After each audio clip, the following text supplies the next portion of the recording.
माँ को तुम्हारे लड्डुओं की और तुम्हारे काढ़े की कोई जरूरत नहीं है। उन्हें मानसिक बीमारी है, न्यूरोलॉजिकल प्रॉब्लम है, साइकियाट्रिस्ट की जरूरत है। अब से 24 घंटे अम्मा का ख्याल मैं रखूंगी। आप सब इस बात का ध्यान रखें। मेरे अलावा ना अम्मा के कमरे में कोई जाएगा और ना ही अम्मा कमरे से बाहर आएंगे। तो ये खतरा मैं किसी पर आने नहीं दूंगी। आप सब उनसे दूर रहिए। अम्मा को जो भी चाहिए होगा, दवाइयाँ, खाना पीना, वो सब मैं ला के दूंगी।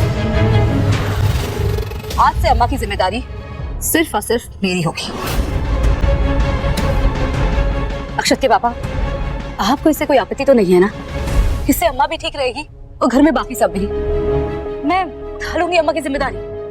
Aditya, how can you allow this? ये कैसे संभालेगी अम्मा को? अम्मा को इलाज की जरूरत है। सौम्या, हमारे पास और कोई ऑप्शन भी तो नहीं है। सेंटर को शुरू होने में कम से कम 3 से 4 दिन लगेंगे। अब तक यही सही है। प्लीज अब चीजों को और कॉम्प्लिकेट मत करो। अरे पर मंगल लक्ष्मी के आने वाले एपिसोड में एक अलग ही ट्विस्ट देखने को मिलने वाला है। यहाँ पर भाई मंगल के सामने कुसुम का सच आ गया। किस हॉस्पिटल में एडमिट किया गया था वो पहुंच जाती है लेने के लिए। हमने देखा था ना कि मंदिर वगैरह जाती है, पूजा करती है और इसी के पीछे यहाँ पर आदित्य और सौम्या को मौका मिलता है। वो जाके भाई अम्मा को ना एडमिट कर देते हैं मेंटल असाइलेंट में। अब यहाँ भाई पहले तो मंगल को समझ में नहीं आता कहाँ गई अम्मा। वो घर पर आती है प्रसाद वगैरह लेके और यहाँ तो अम्मा होती नहीं है। अब पता लगता है कि उनको तो मेंटल असाइलेंट में भर्ती किया गया है। पहुंच जाती है उनसे मिलने के लिए और यहाँ हम देखेंगे कि कुसुम की हालत बहुत खराब है। अब यहाँ भाई पागल खाना है ना, यहाँ पर औरतें मार पिटाई कर रही हैं, धक्का मुक्की कर रही हैं। कुसुम के संग भी बहुत बदतमीजी हो रही है और कुसुम बहुत ज्यादा घबराई हुई है। अब वो मंगल को देख के एकदम से लिपट जाएगी मंगल के और भाई मंगल उसको लेकर आ जाएगी घर। अब मंगल जैसी घर लेकर आएगी, यहाँ पर सौम्या का पारा हाई हो जाएगा। सौम्या आदित्य को भड़काने लगेगी कि देखो तुमसे बिना पूछे कैसे लेकर आ गई।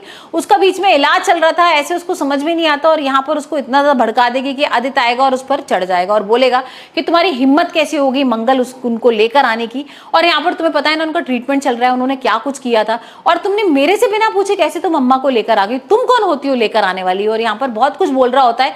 इतने में फोन भी कर देता है कि भाई मेंटल हॉस्पिटल में आप लेकर जाओ उनको वापस। लेकिन पता लगता है कि मंगल तो उनकी जान बचा के लाई है। मतलब किस तरीके से यहाँ पर आग वाग लगने वाली थी, कुसुम सिर्फ रह गई थी उसी रूम में। वो कुसुम को निकालती है और अगर मंगल लास्ट मोमेंट पे नहीं पहुंचती तो भाई उनकी जान चली जाती है। अब तो आदित्य यहाँ पर थैंक यू वगैरह बोल रहा है और सौम्या का जो प्लान है हाल फिलहाल तो भाई अभी यहाँ पर फेल हो गया। वहीं हम देख रहे हैं कि जिया के सामने गायत्री का सच आ गया है। बुआ भाग के चली गई यहाँ पर भाई इनकी चुंगुल से, वकील और लक्ष्मी से। और अब देखते हैं बुआ क्या कुछ करने वाली है जिया के साथ, क्योंकि आप तो कुछ प्लानिंग पहले भी कर रही थी, अब दोबारा करेंगे। लेकिन जिया के सामने ये सच आ गया है कि गायत्री जिंदा है और अब गायत्री और लक्ष्मी को ये लग रहा है कि भाई उसको पता है कि वो भूत बनी हुई है। तो अब ये भी देखेंगे कि किस तरीके से यहाँ पर, तो हो सकता है यहाँ पर गायत्री के ऊपर कुछ खतरा मंडरा है, क्योंकि यहाँ पर ये तो सच आ गया ना कि वो जिंदा है। वही हम देख रहे थे कि कार्तिक के लिए उसने डाइवोर्स पेपर्स मंगवाए थे, बनवाल भी लिए, लेकर भी आ गई लक्ष्मी के सामने। लेकिन लक्ष्मी साइन नहीं करती। लक्ष्मी लेती है उनको फाड़ फूड़ के जिया के मुंह पर फेंक देती है और कहती है कि मेरा और कार्तिक जी का भाई साथ ना 7 जन्मों का है और तुम क्या जानो कि पति पत्नी का साथ क्या होता है। अब देखते हैं कि जिया इन सारी चीजों को लेकर क्या करेगी और किस तरीके से भाई खतरा बन जाएगी लक्ष्मी के लिए।